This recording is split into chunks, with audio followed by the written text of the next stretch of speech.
رسول اللہ صلی اللہ علیہ وسلم سب سے زیادہ سخی تھے، اور رمضان میں آپ صلی اللہ علیہ وسلم کی سخاوت اور بڑھ جاتی تھی۔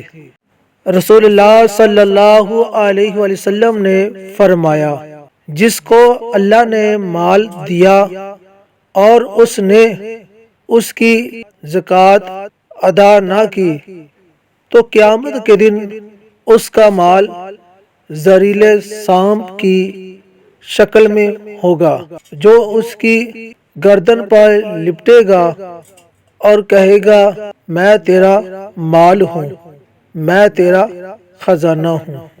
رسول اللہ صلی اللہ علیہ وسلم نے فرمایا، قیامت کے دن سب سے پہلے مالداروں کا حساب ہوگا۔